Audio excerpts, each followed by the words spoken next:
X party का use तब होता है जब कोर्ट एक पार्टी को बिना दूसरी पार्टी को सुने तुरंत रिलीफ या ऑर्डर देना चाहता है। ये इमरजेंसी या अर्जेंट केसेस में होता है, लेकिन फाइनल हियरिंग में दूसरी पार्टी को भी अपना पक्ष रखने का मौका दिया जाता है। तो नमस्कार दोस्तों, स्वागत है आपका दबंग लॉयर यूट्यूब चैनल पर। मैं हूँ आपका दोस्त एडवोकेट हर्षवर्धन देशमुख फ्रॉम पुणे, महाराष्ट्र। तो दोस्तों, आज के इस वीडियो में हम एक्सप्लेन करेंगे एक्स पार्टी को, जो कि एक इम्पॉर्टेंट लीगल मैक्सिम, एक लीगल वर्ड है जो हमें हम बहुत बार सुनते रहते हैं। तो चलिए शुरू करते हैं। एक्स पार्टी एक लैटिन टर्म है जिसका मतलब होता है एक पक्ष से या एक तरफ से। ओके, और इंग्लिश में proceedings in the absence of the other party. ठीक है, तो लीगल कॉन्टेक्स्ट में एक्स पार्टी का इस्तेमाल उस सिचुएशन के लिए किया जाता है जब कोर्ट किसी एक पार्टी की बात सुनकर फैसला या ऑर्डर पास करता है बिना दूसरी पार्टी को सुन के। ये तब होता है जब कोर्ट को लगता है कि दूसरी पार्टी को सुनना जरूरी नहीं है या सिचुएशन इतनी अर्जेंट है कि तुरंत एक्शन लेना पड़ता है। तो इसमें कोर्ट एक तरफ को बिना नोटिस दिए या दूसरी पार्टी की अनुपस्थिति के बिना या अनुपस्थिति में ये क्या करते, ऑर्डर पास करते, जिसे हम वन साइडेड हियरिंग कहते हैं। एक्स पार्टी ऑर्डर्स तब पास किए जाते हैं जब केस में इतनी अर्जेंसी हो कि अगर दूसरी पार्टी को पहले नोटिस दिया जाए तो नुकसान हो सकता है, जैसे कि किसी की प्रॉपर्टी को बचाना या किसी इमीडिएट रिलीफ की जरूरत हो।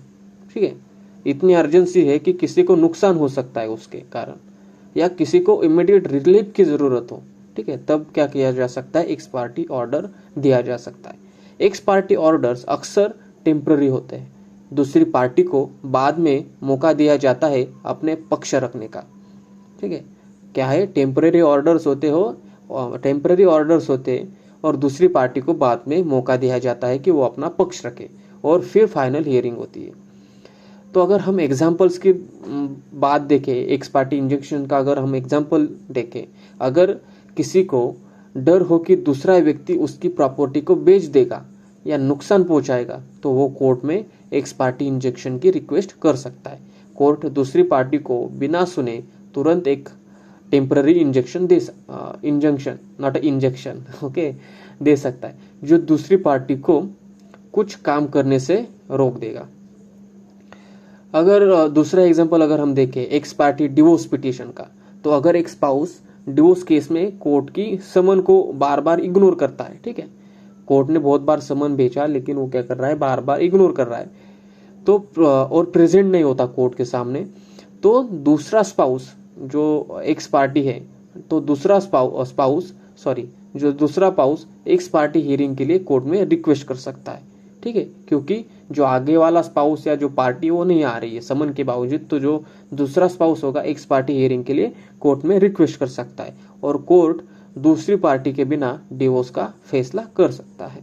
ठीक है, तो एक्स पार्टी का यूज तब होता है जब कोर्ट एक पार्टी को बिना दूसरी पार्टी के सुने तुरंत रिलीफ या ऑर्डर देना चाहता है। ये इमरजेंसी या अर्जेंट केसेस में होता है, लेकिन फाइनल हियरिंग में दूसरी पार्टी को भी अपना पक्ष रखने का मौका दिया जाता है। तो आई होप एक्स पार्टी का मतलब आपको समझ में आया हो। मैंने अपनी तरफ से पूरी कोशिश की इस पॉइंट को एक्सप्लेन करने की। तो अगर वीडियो पसंद आए तो लाइक करना, शेयर करना और चैनल को दबंग लॉयर यूट्यूब चैनल को सब्सक्राइब जरूर करना। मिलते हैं अगली वीडियो में अगले पॉइंट के साथ।